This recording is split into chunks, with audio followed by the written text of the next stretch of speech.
We're live, we're all the way live here in week 10. Football guys, the Audible, Dr. Gene Bramall, Matt Waldman, and yes, you're seeing, your eyes do not deceive you. I'm showing my Steelers colors again because, hey, this is the referendum for me. If they hold serve against the Jets the way they're supposed to, then I'm all in. I'm with you, Kean. Super Bowl bound. And then that sets us up for disappointment next week. But that's Tennessee, by the way. So it would really be disappointing. Anyway, no disappointment this week with Dr. Gene and Matt Waldman. And we got to jump right in, Gene, because there really are some tough calls this week. And we've got 6 teams on bye, and we really have to gauge some of these situations to know how to manage the risk and reward of the injured player. And because we have a limited pool of players to pick from for replacements, that can affect our decisions. So let's get right to it, Doc. And by the way, Football Guys subscribers, Insider Pros, you do get the Doc's Sunday morning update, and that is a living document that will be updated right up until game time as we learn more about these situations, all right? Martellus Bennett, Black Unicorn, Doc. One change in this situation since he did not practice, since he was listed as questionable, since he said he would probably play. They called up a tight end from the practice squad, Blake Annan. Now, we can start putting some specifics on this, but first give us the overview of the Bennett situation because it's a Sunday night game. It's a real pain in the backside. He's got a pain in his side. How much does that worry us? I think it should worry us some. Bennett, I don't know how much to read into I'll probably play without actually watching the interview and seeing what his body language is. And Bennett is kind of an interesting cat anyway. It's hard to know, how much of the truth he was telling and how much he wasn't telling. What we do know is that Mark Trestman and the Bears don't have any issue putting a player on the field who hasn't practiced at all during the week. We saw that with Brandon Marshall multiple times. We saw that with Alshon Jeffrey at some point. We've seen it with Jay Cutler in the past. So Bennett could, even though he's listed as questionable and didn't make it back on the practice field on Friday after his midweek rib injury, he could certainly be active in play tonight. Now, does that mean he's going to be in a Jimmy Graham situation where he's going to get red zone snaps and high leverage third down snaps, and although he may only play 20 to 30 plays, that he'll have plenty of opportunity to do some damage on the field? I don't know. We aren't really sure what his rib injury is. Is it multiple rib fractures? Is it just a little bit of contusion? Were they, holding him out so that he didn't take any unnecessary hits on Friday? We just don't know. Other than Bennett saying he'll probably play and the practice squad move, I think what that's telling us is that they want to see how he looks today, see how the injury has progressed over the next 48 hours with the aggressive treatment that they've been doing, and make a decision before game time. That doesn't help fantasy guys at all with the game being late tonight, as you said. I think I would put him on the probable side of questionable, but I'm only 60-70% confident that he'll be active tonight. So, there are a couple of hedges on Sunday night and Monday night that you could use, but really not many. I mean, I don't really like Zach Ertz's matchup this weekend. There's really not a guy on the Chicago roster that you can go with. Are you going to trust a Green Bay tight end? I don't know.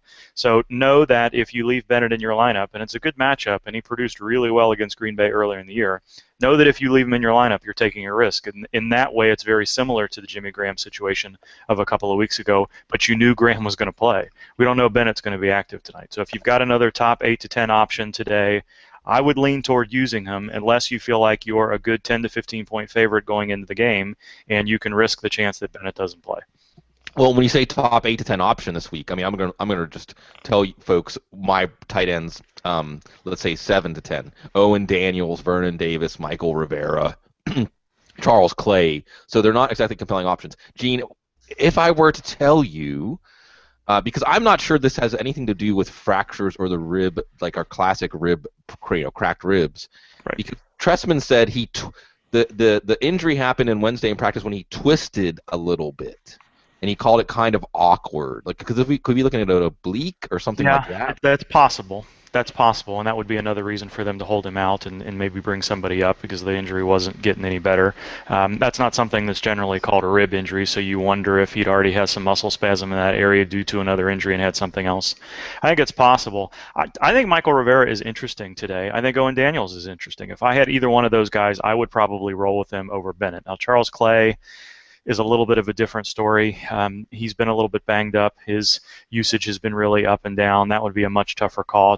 It's the reason it's a tough call for me is Bennett has produced so well against Green Bay. Right. And the inside linebackers are an issue for Green Bay. Morgan Burnett has been downgraded to questionable, so the guys that they would bracket Bennett with and use to cover him are not going to be good players. They're going to be able to use Clinton Dix, maybe Micah Hyde. There's lots of secondary options there, but it's a limited situation, and Green Bay is better on the outside than they are on the inside, which is why you would see a player like Martellus Bennett probably get more targets. So if he's active, I don't know that I'm buying into he'll be active and he'll do red zone and third down usage. I think if he's active, he's going to play, and he's going to get 40 to 50 snaps and be targeted frequently as long as his injury holds up. It's really hard to handicap how that's going. I don't feel like I've got a good sense of what Chicago does because, we talked about this much earlier in the year. I was pretty convinced that there was very little chance that Alshon Jeffrey was going to get on the field, and both him and Marshall have played through these situations and reasonably effectively in the past. So, I think Rivera and Daniels are different situations, but if you're looking at Bennett versus Clay or Bennett versus, somebody that's not likely to get more than 2 to 3 to 4 targets anyway and really not get much usage in the red zone, I think I'd probably risk the 0 with Bennett and take the chance tonight. And again, you've laid this out really well for us, Gene. You are surrendering some upside if you're putting Bennett on the bench. And I've got some questions like Bennett versus Kelsey. Oh, come on. I mean, just play Kelsey. Just don't even get into the headache. But when you get a little further down the list, you're surrendering the upside of Bennett for a potentially low floor anyway and less upside. And this also, you also have to know your record, how important this week is for you, and when with the layer, even more important layer of knowing your matchup this week and knowing whether you need upside or floor, because obviously Bennett does have a floor of 0. Matt, having navigated situations like this in the past, knowing what you know about Bennett and some of the choices people are going to be having, what's your general advice for navigating this? Do you even have Bennett on any of your teams where you're having to navigate this? No, I don't have Bennett on any of my teams at all, so it's an easy choice personally. But I would say that when you navigate a situation like this, the way that you summed it up is perfect, and I tend to look for upside at the tight end position anyhow, because and upside to me is, are they going to get red zone targets? Is this a player that can possibly get that? Because at that point, then you start looking at guys like Scott Chandler, who are red zone opportunists right there. Someone like him, or even John Carlson, is going to get some red zone opportunities and going to get enough targets in the game that at worst you're going to get that floor of 3 targets for 20 to 30 yards. And at best, you're going to get 3 targets for 20, 30 yards and a touchdown, which can end up putting them in that mid-range tight end 1 for the week. And I think that that's really what you're looking for at this stage. So while guys like Charles Clay may be nice and maybe ranked ahead, or even someone like Michael Rivera, to me, is more of a higher end version of that. Right. So he's a good version of that. But then I would start looking at guys like Carlson, like Scott Chandler. I would never put Levine Toilolo on my list, to be honest with you, right, as a Falcons guy who watches this, because he rarely gets red zone targets. He may get one, but someone like him, I would forget. I would be looking for someone that even Lance Kendricks is a decent option as a long shot puncher's chance of getting into the end zone. And if you can get 2 to 3 targets and a red zone opportunity, if you see that possibility, basically looking at their box scores, or even better yet, looking at their games, then those are the types of tight ends I would target, maybe in lieu of Martellus Bennett tonight. Clay Harbor. Clay Harbor. Well, look, but here's the thing. That far on the list? Well, no, you wouldn't go on that list. But here's the thing. Okay, I would say that Brant Selleck is probably a reasonable approximation of that kind of play, and he's on your waiver wire. And as long as so here's what you need to do if you're saying, I'm going into Sunday and I'm going to play Bennett, is hopefully you have a weak link on your roster that you can pick up a Brent Selleck or a Richard Rodgers, or here's one that I'll float out there, and this could just be my continuing delusion, is Brandon Bostic, because coming out of the bye, there has been talk that Brandon Bostic is going to be used more. So if you pick up Brandon Bostic, and you don't need to use him because Bennett plays awesome, but if you do need to use Bennett, or even if you just carry him through the week, that is a speculative upside play. I mean, if Brandon Bostic gets 5-6 targets a week with Aaron Rodgers, he moves up into the top 15 or 20 tight ends for the rest of the year. So because of his ability and because of Rodgers. So there Here's are some. one thing, Go ahead. here's one thing that I will add to that, and I will say the pattern of guys that I mentioned, if you notice, are all on teams where the quarterback isn't great, there isn't really more than one established wide receiver, and they need another guy to be target, with the exception of John Carlson, who Carson Palmer just seems to like and likes to target in certain situations, where the rest of the guys, I wouldn't say that there was another player outside of Sammy Watkins who's consistently targeted in that case. When it comes to the Rams, that every week it seems like, is Jared Cook ready to play? Is he not? So something worthwhile. Sometimes the demand gives you an opportunity to look at a player who might fulfill it. Yeah, absolutely. I mean, look, there's a lot. I played Carlson in a situation like that last week, and he got, I think, 8 targets. Carlson could have easily had a huge game last week. He's an underrated player. He had, but he dropped a few targets in the end zone, caught one of them. So let's go to another one of these very thorny situations, and there's a handful of them this week, Gene. And we're at the point in the season now. Let me say that every decision every week, going back to week 1, is as important as every other decision. These ones feel more important because you know where you're at. If you miss the playoffs because of one of these decisions, it won't really be because of one of these decisions. It's the sum of all your decisions. But now it feels more important because we know where we stand. We know what we need to do to get in the playoffs, and so on and so forth. And this is also, I mean, as we've been doing this all year, every Sunday morning, we haven't had. I mean, we've usually had 1, maybe 2 situations like this in a given week, and we have more than that this week. And maybe the most prominent player, Gene, is Sammy Watkins. What do we do with Watkins? Because there's ominous signs here, particularly this. They didn't practice in-week injury, didn't practice after the injury. But we know that Sammy Watkins gives us great upside, but we also know with players that give us that great upside, if they're physically limited at all, then maybe they don't. Hey, watch out, Kyle Orton. Here comes Zook. What we usually end up calculating, Gene, and you do a really good job articulating this, is assuming that the player's active, and this one is because it's an early game, we don't have to deal with the Sunday night stuff. Assuming the player's active, the extra risk means that you should move him down how far from where you would normally have him. And we will get into some specific names. But first, give us the overview from the medical side on Sammy Watkins. Well, the overview is that it's really tough to know where we're at with him.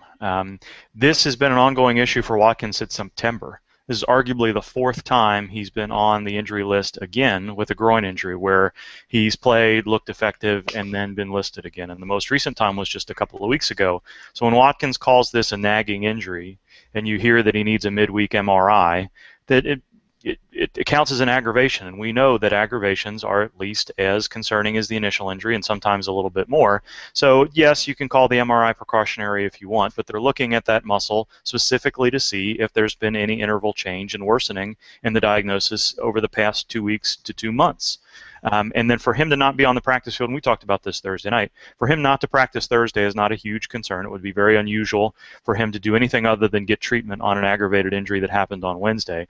But not to be on the practice field on Friday, for Doug Marrone to say, I don't know, he's not able to practice. I'm waiting for the medical staff to say he's good to go late on Friday, and then not knowing exactly where he's at on Saturday is a sign to me that this is more than the minor tweak that he had gone through in the past, where we still saw him on the practice participation reports as limited, if not full. And then just looking at my timeline in the last 5 minutes, back to back, there's an ESPN report that says he's a true game time decision, and then there's a Jason Lockenfora report that says, barring an unexpected setback, he's going to play. So what does that tell you? That tells you that he's not 100%. They're not exactly sure where he is. Barring a setback doesn't tell me that he's fully healthy and ready to get out there and take 60 to 70 snaps and run all of his usual routes. I think there's a very good chance that he's going to be limited today, which leaves us in the lurch. Does that mean he's going to get 30 to 40 snaps in a decoy role and look like Calvin Johnson did a couple of months ago? Does that mean he's going to be able to be out there for 10 to 15 snaps, have an aggravation, and leave like A.J. Green did a couple of months ago? Does that mean that he's going to look good like Jeffrey or Marshall did for a short period of time? Is he going to play through it like Keenan Allen did and play his usual number of snaps?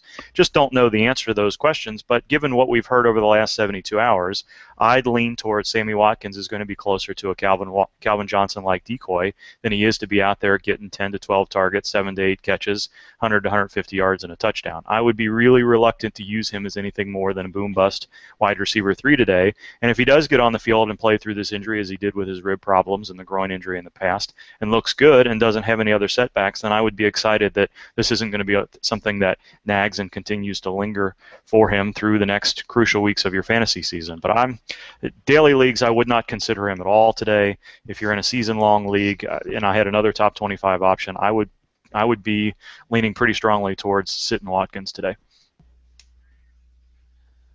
And here's where I stand on Watkins right now, and of course, subject to change with Dr. Gene's stern warnings. I've moved him down out of the top 20. I have him at number 22 right now. But we are now seeing Mike Rodak, the ESPN reporter for Buffalo, saying that both he and Fred Jackson, we haven't even brought up Fred Jackson yet. We're not even going to get to talk about these games because of all these injuries. But this is what it's all about this week.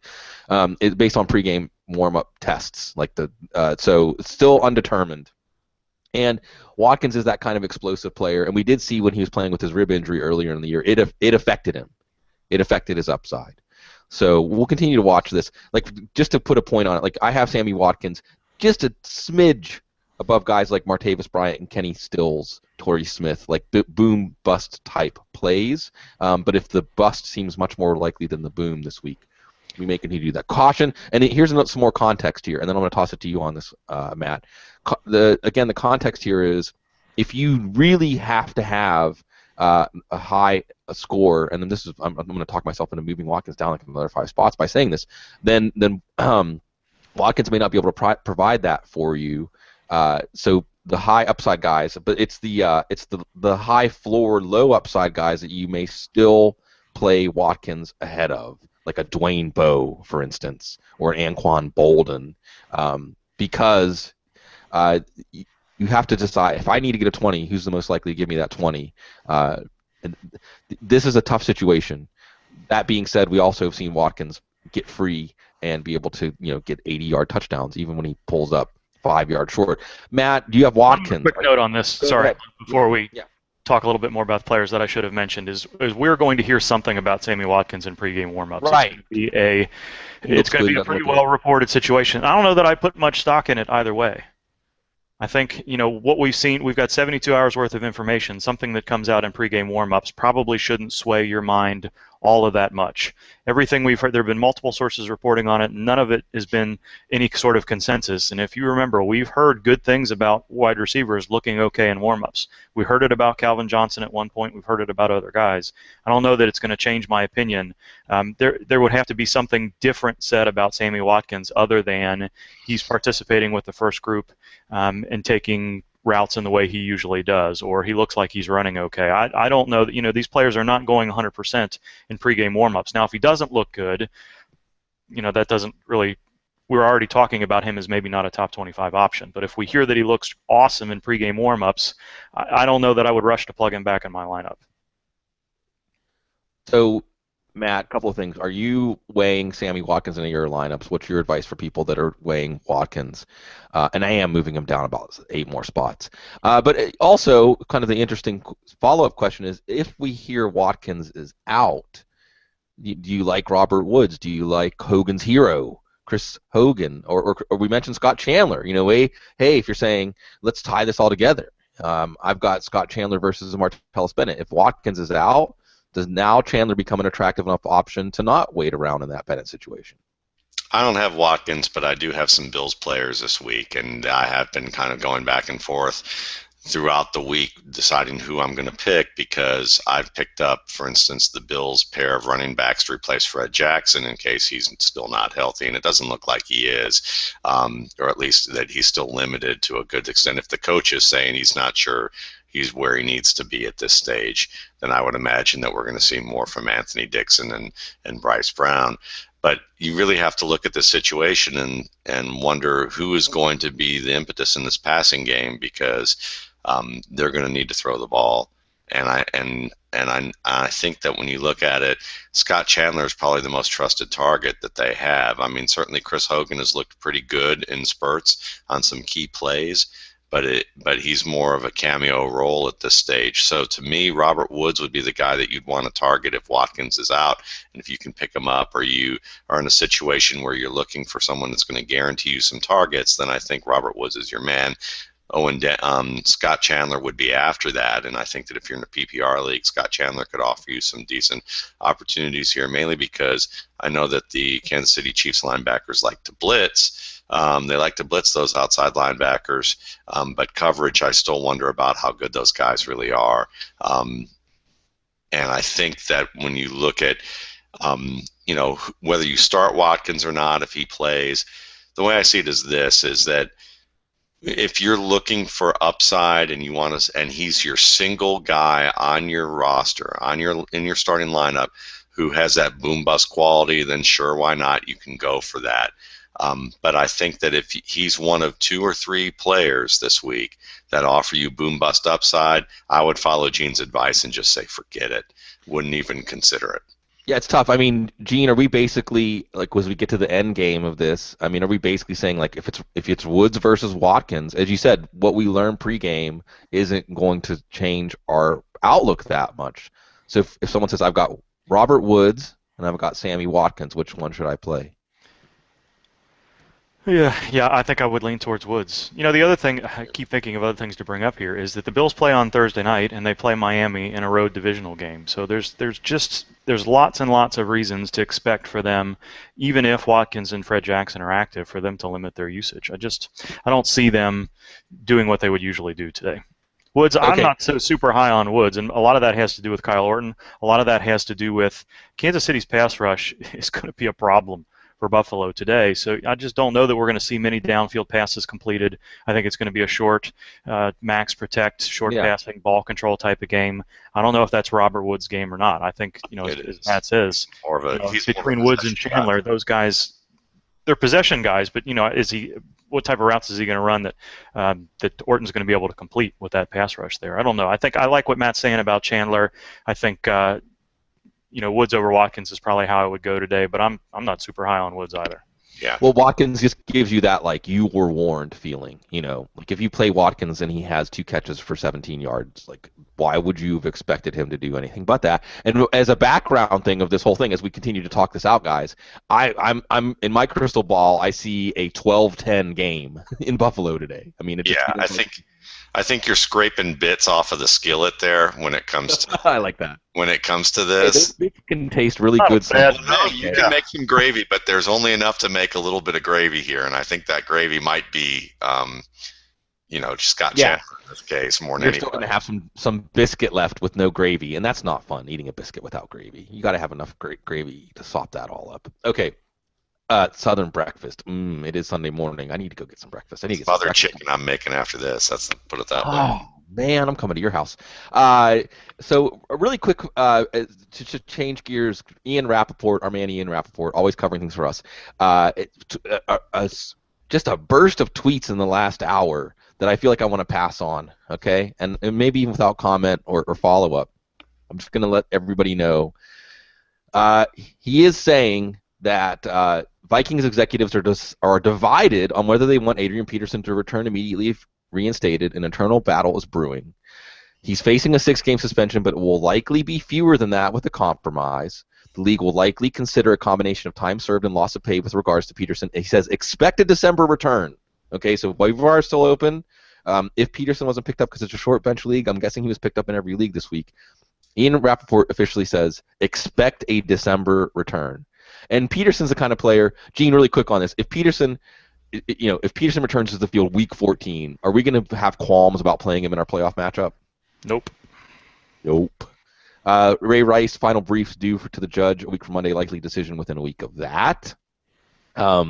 Maybe Ray Rice, we don't get that kind of trust, and he's a free agent right now. And there's also, as Gene's brought up, that is a team going to even sign him? That's a little bit different than Peterson, who's still a member of the Vikings. And this is funny, interesting stuff. And I get it, man. If I was in London, well, I don't know if I'd break curfew, but I would try to. A whopping 20 players from the Cowboys missed curfew Friday night, according to Ian Rappaport. Coaches frustrated, veterans frustrated. Are they taking it seriously? And one last thing, just when we thought we were out of the woods on this well, I don't know if we thought we were out of the woods, but we certainly hadn't heard much about it. Cowboys are worried about Des Bryant off the field. Per DeSoto City Police Department, police have been to his house 6 times in 4 years, including a harassment incident, robbery at his home, a fire, fire, and an unlocked car with a locked car with a baby inside. I think he meant to say locked car, not unlocked. Some of that stuff doesn't sound that bad. He says the Cowboys' best offer to Des was 10 years, $114 million, which is $20 million guaranteed, averaged $10 million over the first 6 years. So, and Jason Cole piggybacks on Ian Rappaport's report saying that the internal debate is spot on, and Jason Cole's pretty connected. Bet on him returning. However, the people who write checks like AP a lot. So, continuing to develop. But we got to get back to week 10. We got to get back to things that aren't developing, things that we have to decide right now, Gene, right now, and I'll give us this kind of context, okay? Probably because I just have a soft spot for Fred Jackson. Also because the running back is brutal this week, just brutal. I have an active Fred Jackson as my 15th ranked running back with 15 carries and 3 catches because he's been limited every day in practice. And I know Anthony Dixon and Bryce Brown can do some work, but let's face it, if Fred Jackson can actually play, once you start handing off and getting the ball in the hands of these 3 guys, as long as Fred Jackson is not so horribly hobbled that he's like half the player he usually is, you're going to keep going back to Fred Jackson. And also, I do actually believe in Fred Jackson as one of those determination players that once the adrenaline's flowing, that he can probably do some stuff where, like, as soon as the game's over, he's going to be like, man, that hurt. Now, you brought in the Thursday factor. Hopefully the Bills are weighing that. The Bills are also 5-3, and the Bills are also playing a game against a team that may well be a team they're competing with for a playoff spot. Lots of complicating factors. I may be oversimplistic here, Gene, and you can tell me that I'm being soft-headed. That I just feel like, you know what, Fred Jackson is one of those guys that if the question, no matter what the context is do you trust Fred Jackson? I trust Fred Jackson, but, I may have some abandonment issues after today. Yeah, 15 carries is a lot. I don't see Fred Jackson getting 15 carries. It's awfully soon after the groin injury, something that was, at least partially torn away from the bone. It was at least a grade 2 injury. That tends to be a 4-week. We're at 3 weeks now. He's got another game at 3.5 weeks. That's, you can argue about the importances. Kansas City more important in terms of potential wild card tiebreakers versus going down and beating Miami and continuing ahead in the division when you know you're behind New England probably or anyway. There's a lot to ask Fred Jackson on the strength of just 3 limited practices, his only 3 conditioning efforts where he's not been, he's not going to be 100%. I think 15 carries is a lot. Is it possible? Yeah, it's possible. But with Anthony Dixon there, and if they're going to lean heavily on the run, maybe they use Fred Jackson in some passing situations and scheme some ways to use him. But 15 carries is kind of pushing it for me, I think. So does that mean however, does he do enough to make it so you can't say, well, if you have Jackson, Dixon, just play Dixon?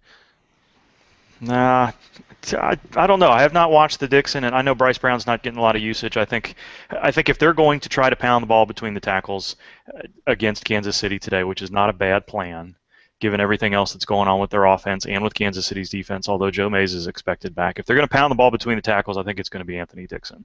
Fred Jackson is a change of pace guy. Now, if they run the ball 40 times today, if they get to the point where they're successful enough to do that, maybe Fred Jackson gets 15. But I don't see a scenario in which Fred Jackson gets more than Anthony Dixon today.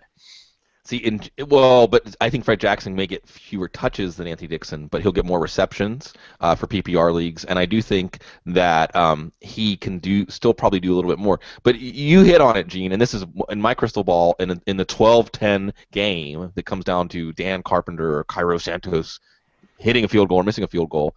It is a very close to the best game for both teams. I think Jamal Charles and Niall Davis combined for 30-plus carries. I think the Bills' backfield combines for 30-plus carries as these teams can play it conservatively. But this is all me telling myself a story. And apparently I see Matt Waldman telling the story. Dun, dun, dun, dun, dun, dun. Yeah, I think you're trying to find a cape for Fred Jackson today. Well, it could be me telling a story, too, because if you remember, I was pretty adamant that I thought there really wasn't much chance of Fred Jackson returning for next week's game, much less this week's game. So that's still coloring my opinion here. I'm I'm mindful of the fact that there are 3 limited practices. I'm mindful of the fact that it's Fred Jackson, and he's recovered well from pretty significant injuries, including an LCL sprain in the past. So I'm mindful of that. I'm a little bit more I think there's a very good chance that he's going to be active today. It's almost a foregone conclusion at this point. But I'm not yet to a point where I'll say, especially with a turnaround game in 3 or 4 days, that they're going to give him that much usage so soon after recovering from this injury.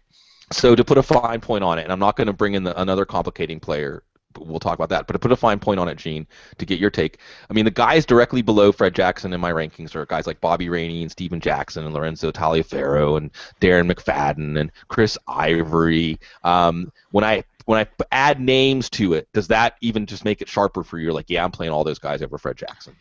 Bobby Rainey, I'm playing over Fred Jackson. Chris Ivory, I would think hard about playing over Fred Jackson. Taliaferro's a little bit of a tougher call. I mean, they're kind of in the same spot. How many touches are they going to get? You know, Taliaferro probably has some red zone opportunity against that matchup today. I would probably lean that, especially in non-PPR leagues, over Fred Jackson. But yeah, you're getting close to the point where it's time to consider. Jackson could get 8 to 10 touches, and if he's productive in those and he gets any usage around the red zone, then, you know, in terms of being a committee back, Jackson behind that offensive line in that particular offense today, maybe without Sammy Watkins being his usual self, is a reasonable consideration. I think it's much more likely to be 6 to 10 touches than it is 10 plus.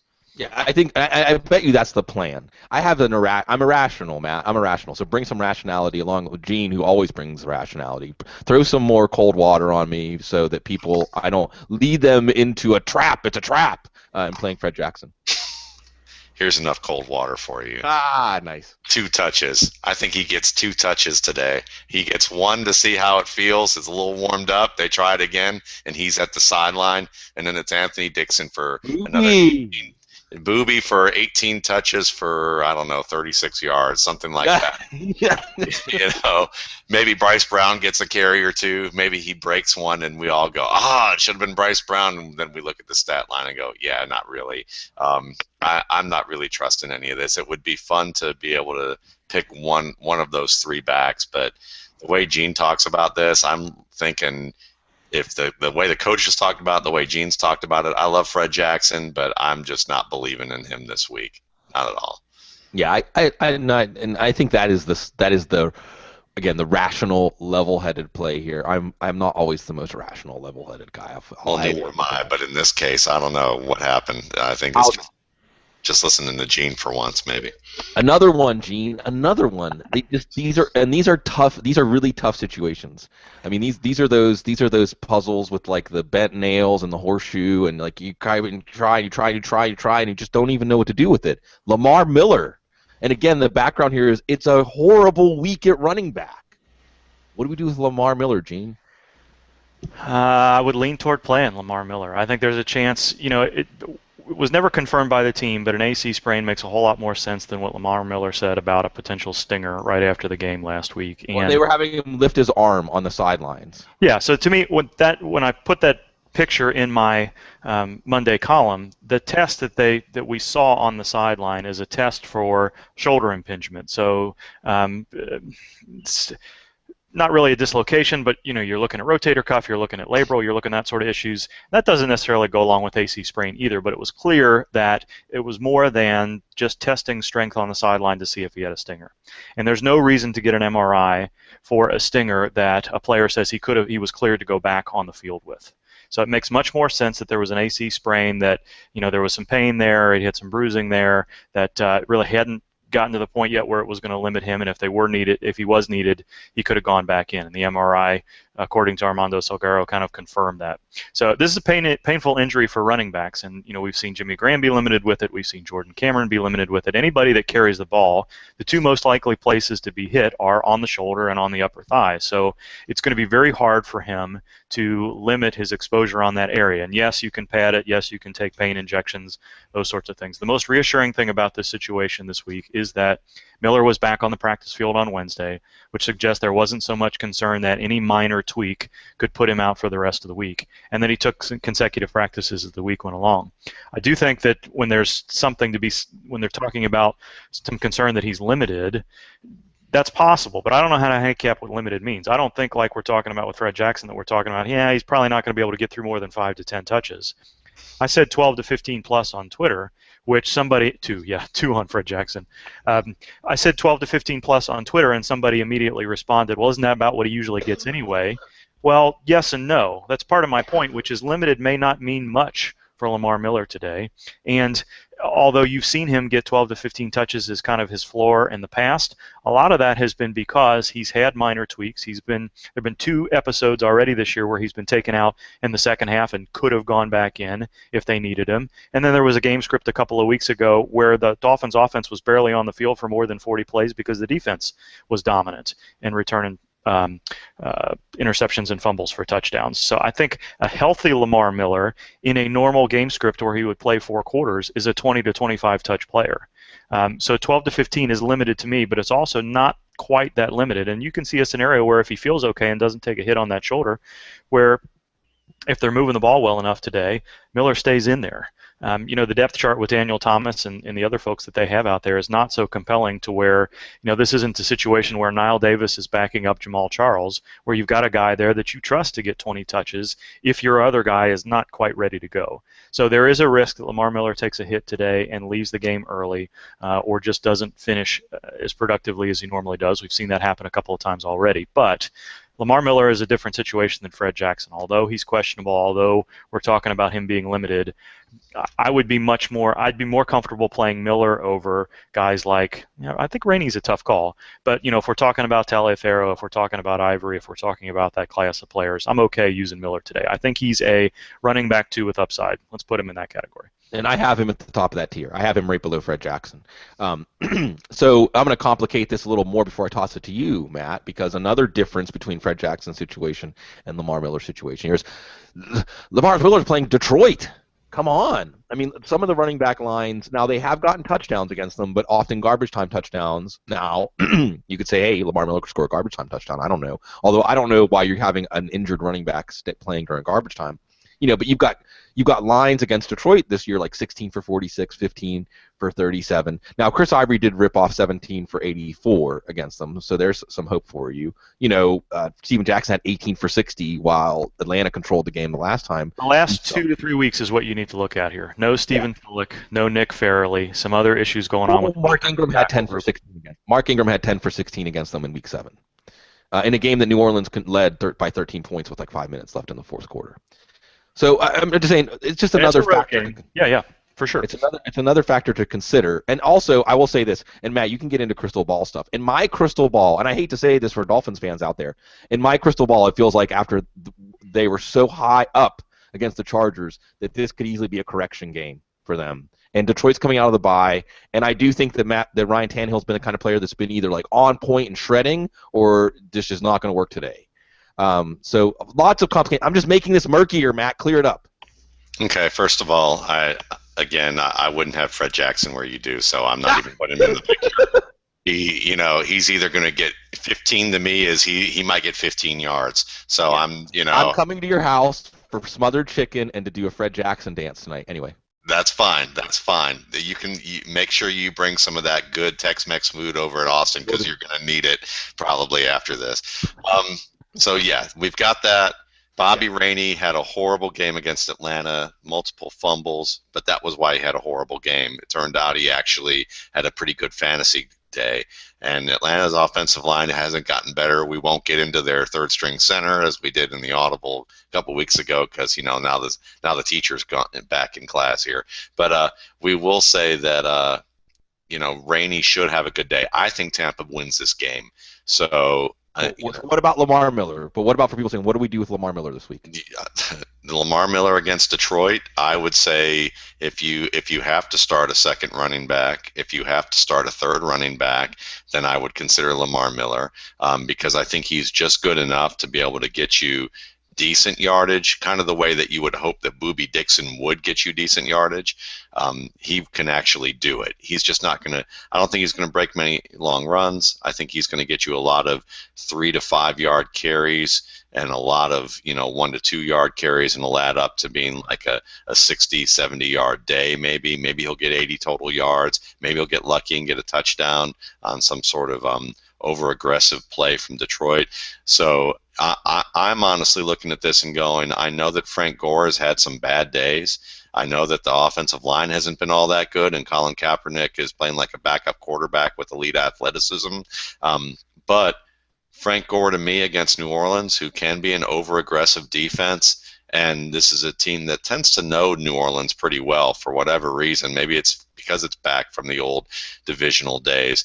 I like Frank Gore to rebound this week, so I'd even look at a guy like, I'm going to further complicate it, I guess, but I would look at Frank Gore and say I'd consider him over Lamar Miller. I wouldn't consider him over Bobby Rainey, and I certainly would consider both Gore and Bobby Rainey over Fred Jackson and Lamar Miller today. So you don't like Fred Jackson as a play today, Matt? Not at all. And this is over emotionally, and I will die on the Fred Jackson hill. I mean, that's a guy I'm willing to die on that hill. We'll see. I admire your zeal. Yes, thank you. Okay, other injury situation looks like Monty Ball's not going to go today. But if Monty Ball himself is saying, "Yeah, Hillman's been better than me, he should be the starter," then that tells you everything you need to know about the situation, even when Monty Ball is back. So it will be Ronnie Hillman.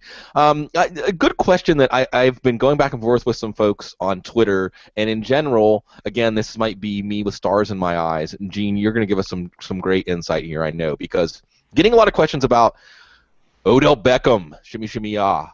And Odell Beckham's one of those players for me now, folks, where I feel like I've seen enough. He has to be like in a Sammy Watkins injury kind of situation or something like that for me to put Odell Beckham on my bench at this point. I've seen enough. But there's some worries, Gene, about Richard Sherman shading him, following him around the field, shadowing him, I should say, and potentially shutting him down. Of course, there's the background of Eli Manning going to the clink and how can the offense function. Although we did see in a game when the Giants weren't even in the game, really, Odell Beckham still came through with 150-plus yards last week against the Colts. The last thing I'll add to this, I don't want to steal your thunder because I really want to hear whether you feel like this is a valid argument or not. I think Odell Beckham's the kind of receiver that Sherman has trouble with anyway. If they stick Sherman on him, that's not necessarily a bad thing for Odell Beckham. But a lot of people lacking clarity on what to do with Beckham this week. Gene, can you help? I don't know. I'll try. I think some of this may have to do with Byron Maxwell's health, and he fully practiced on Friday. So if Maxwell is there, then it makes it a little bit easier for the Seahawks to keep Sherman on the strong side of the field where he prefers to play. And that's likely where we're going to see a little bit more of Beckham. If the Seahawks look at any amount of tape on the Giants and watch Beckham and watch Randall, I think they'd err on the side of wanting to put their best player on Beckham anyway, and I think that's going to be a little bit easier to do. But as you said, is Beckham the type of guy that's going to give Sherman trouble? I think the answer to that is probably yes. Crisp route runner, good hands, knows how to use his body, gets in and out of his breaks quickly, and that's the type of guy that Sherman has struggled with. But by the same token, the question is, can Eli Manning get him the ball? Can he get him the ball in Seattle? Is the pass rush going to be too much for the Giants? We didn't really see Beckham fully explode last week until there were some garbage time situations, and the Giants were moving the ball a little bit more consistently. If they can't sustain drives, and the Seahawks can tee off with their pass rush, and the Seahawks can play their usual coverage game where they know that they can keep the receivers in front of them that much, and they don't really care about Ruben Randall not being able to catch balls on the other side, are we going to have Larry Donnell and Peyton Hillis the primary options in the pass game, or are we going to be able to see Odell Beckham even get those 10 to 12 targets? I think that's the question I would be asking. Is he going to be able to will Manning look at him enough for him to get volume today? I think Beckham, for me, is okay to be a wide receiver 3, but I'm not sure that I do too much more than that with him today. But if he produces today in this situation, if the pass rush is under control, if Manning is accurate enough, if Beckham beats Sherman on early downs consistently, then I think, yeah, he just rockets up to the top of the rankings in the future. So this week being the referendum, and of course I'm going to jump out ahead of it, and then jumping out like look, a little kid jumping out into the street. Watch out for cars. Am I going to get run over, Matt? I saw you nodding. Are you guys going against me on this one too? I think that here's the way I look at it. I think Davis Maddock is driving a truck in your direction on this week. And speeding through the stop sign, to get a shot at you. But I would say that at this case, really, it's probably the safe route is to look at him as a wide receiver 3 or flex play. But the reason to me isn't Odell Beckham's play, isn't Sherman. It's the fact that the Seattle crowd is so loud that Archie Manning will no longer be able to have remote control access to his robot Eli, and call the plays and to be able to do those things. You notice that, when they're in giant, when they're at home, Archie strings and whatever else he's doing to remote control his whatever, whether we call it Pinocchio or his real son, seems to be a little bit more in effect. But I think that in this particular week, I think there's going to be way too much interference. It's going to be hard for Pinocchio to hear this, and I think he's going to panic a little bit. So it's going to be a fairly stormy week for Eli, I think, in this case, and that's going to be more of a problem to me than it's going to necessarily be Beckham and Sherman, because I think Beckham will get open, but whether Eli will have the time to hit him or even see him on a consistent basis is going to be the problem. And to go back to a couple of our storylines here, Joe Buscaglia, who I think is the most trustworthy voice we have in the media on Buffalo Bills issues, says he likes Fred chances more than Sammy's. Thank you, Gene Bramall, for that retweet. So, and by the way, also, John, we saw the report from the stadium there is overcast, chilly, and windy, which, I'm not that scared of overcast, chilly, windy in general, but I'm telling you, this game was 12-10. I'm not sure who's going to win, or maybe 12-9, maybe a safety wins it. I don't know. This is not going to be a fantasy bonanza game. Maybe Charles and Kelsey are really the only trustworthy options on the field in this game, and I think the game script's going to depress them as far as what this game is capable of producing for fantasy. So those are the big injury situations we've covered, and then this Odell Beckham situation. And again, Football Guys Insider Pros game day injury expectations from Dr. Gene. He'll be updating it until we get there. And we have now a few minutes to actually talk some other Week 10 matchups and some different things. Now let's go back actually to this Cowboys thing really quickly, and then not get into curfews and Des Bryant cops visiting his house and things like that. But Tony Romo, and I'm guessing you guys are probably going to, you guys are just ganging up against me today. I don't know if I like doing this Sunday morning show anymore. Tony Romo, man, I'm very cautious about Tony Romo this week. I would actually probably play some quarterbacks over Tony Romo that might sound absurd. I would certainly play, for instance, Mark Sanchez, like no brainer. I'm playing over Romo. I probably would play Joe Flacco against Tennessee. I'd probably play him over Romo. I'm just worried that even though Romo's going to play, and I probably should have tossed it to Dr. Gene first for the medical angle, but even though Romo's going to play, I just don't know why Dallas would leave him hanging out to dry too often. And Jacksonville does have a decent pass rush, a decent front to get after him. You can win this game running the ball 40 times. Am I overthinking this? Do you think that Jacksonville's secondary will be exploited and Romo is still that solid, safe play that he has been for most of the year? I'd pick Tony Romo over Alex Smith, which is a guy that I think you have over. I'm about to move him down. I was looking at that. You notice I didn't mention Alex Smith. I'm like, why? As I'm predicting a 12-10 game, why do I have Alex Smith? I think the Fred Jackson effect, the aura has permutated this entire game. So, but sorry. It's okay. It's okay. So we'll get some chicken and we'll be all right. So Tony Romo, I think the way that we're going here is listening to some of the practice reports and observations I've heard is that once he got warmed up, he seemed to be moving around just fine, but early on he did look fairly limited. So I think that this is a situation where you take the Fred Jackson, the adrenaline flowing, things going to loosen up a little bit, and as long as he doesn't get the stuffing knocked out of him early in this game, he might be all right to be able to play this. And Jacksonville does have a decent pass rush, but I think that Dallas's line is good enough, the weapons are strong enough here that we're not going to see Jacksonville really control this game unless, of course, you have the factor of what we won't talk about that you broached earlier, and these guys are a little tired. So if we, I would say that Tony Romo to me is a low-end quarterback 1, high-end quarterback 2.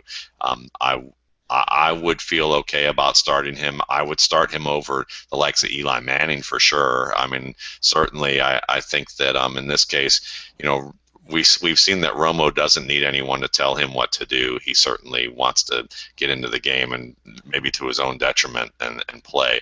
But I think that he's a couple weeks better than what he was. And I think the only worry we might have is how effective is he going to be able to be downfield. But there's enough weapons in this offense that I think that he will get decent production. And I could see Flacco Tennessee over Romo just because Tennessee isn't all that great, and Flacco has the opportunities to be able to go downfield. He's getting Torrey Smith integrated in the game, so there's some opportunities there. But guys like Alex Smith or Eli, I would probably say it's time to, or even, maybe Josh McCown, I'd be a little worried about. Oh yeah, no. I've got Romo quarterback 15, but still not in the top 10 or top 12. And another controversial name might be like Ryan Tannehill or Colin Kaepernick. These are guys that I'm playing over Cam Newton, although maybe that was not as controversial when you look at his upside. But Gene, am I being foolish? Am I overthinking this, even considering Tony Romo's injury when calculating his outlook this week? I don't know. Steve Mariucci, I'm just seeing on Twitter, said that Tony Romo is going to throw 6 touchdown passes today. So I'd start him over Aaron Rodgers and Peyton Manning too, right? Yeah, sure. No, I think Toradol is a better option for Tony Romo today, so he's going to have some better pain control. He's had 2 weeks now to recover from whatever back spasms may be going on. This is mostly a pain control issue. It's not something that's going to affect him structurally in any way. Yes, he could still take some hits, but the padding is going to be a little bit more effective with that pain going down. I think the concern with Tony Romo would be, I don't see any reason for the Cowboys, knowing that Romo's dinged up a little bit, knowing that Jacksonville can be had, to not try to lean heavily on DeMarco Murray and Joseph Randle, especially if they get a lead. So I don't know that I see I mean, there are some game scripts where you could see maybe Romo getting a chance to throw 3 touchdown passes. The secondary in Jacksonville is not great either. And they'll probably try to stack the run. So we'll see what the game plan looks like early, but I think where you have him makes a lot of sense. I wouldn't worry too much about the injury. I think the bigger concern is what will happen with the game script, and I think you can see it go, Dallas really productive, Jacksonville not productive. I think the majority of the game scripts are kind of more in favor of DeMarco Murray today than they are Tony Romo. Okay, let's go through a few things, some other burning issues here. Matt, you mentioned his name. If I mention him one more time, it'll be like Beetlejuice and he'll appear. Josh McCown, if you have Mike Evans or Vincent Jackson, should that give you a little hesitation? Would it change your outlook greatly? Because Evans just beasted on Cleveland last week, so you want to go back to the well. Does that give you a little pause? Yeah, I mean, not really, because it's Atlanta. So I think that when we look at the situation, I would say that whatever they're seeing and they're trying here, I think that Evans is playing well enough in his own right that I don't think that McCown can mess it up too badly. I think that Vincent Jackson, I am a little bit more worried about, because I don't know. I think that really Evans is benefiting a little bit more from not really having the main man be on him. Vincent Jackson, it's to his detriment that he doesn't have a quarterback who may be confident enough to target him or good enough to target him in a way where that he can take advantage of his skills. So, but against Atlanta gets over aggressive. This team, as long as they don't make mistakes and put the ball on the ground, I think we'll be able to set up some open looks and create some good situations.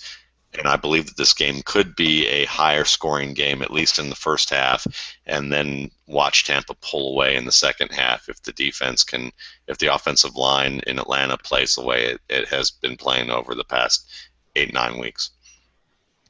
Lightning round here, Gene.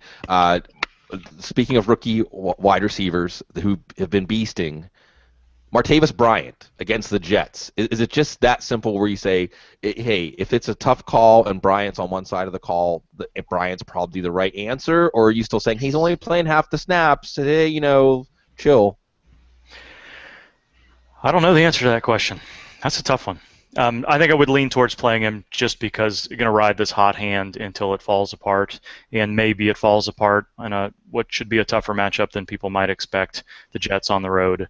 But I'm riding that Roethlisberger, Brown, Bryant, and maybe even Wheaton train until it derails. Hines Ward, the ghost of Hines Ward in form of Lance Moore. Matt, Martavis Bryant, you buying in this week? Winner, chicken dinner. It's all about chicken. I love my chicken, man. I do love some chicken. Speaking of chicken, not necessarily in a good way, and I'm not saying that he's fearful, but I think we're chicken when it comes to the Bears passing game right now, because the last time we saw them, Now, there were some numbers put up in garbage time, but the point is the Bears went into the bye kind of just dragging themselves into the bye. Matt, tonight, do you expect to see the Bears? Now it's at Green Bay, but do you expect to see Cutler to Marshall and Cutler to Jeffrey working again, and we kind of rid ourselves of that memory?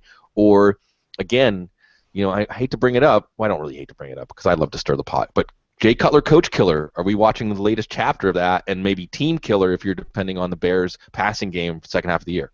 No, from what I hear from Will Grant, our football guy, Will Grant, that the Chicago Bears media, one of the most overreactive bunches west of New York. So I would probably say that a lot of this, while it's a slump for them, a little mini slump trend, I wouldn't say that we need to take out the Zippos and burn the images of the Chicago Bears in effigy. I also don't think that they're going to be out back at the dumpster behind the restaurant having one of those cigarettes and complaining the whole time afterwards. I think this is going to be more of one of those celebratory cigarettes that Smoking Jay Cutler is going to have after this game. Maybe not from a win-loss view, but more from a from a production standpoint. Right. I think this team gets back on track. Gene, should St. Louis's pass rush performance as of late give folks pause if they're considering Palmer or Fitzgerald or Michael Floyd today?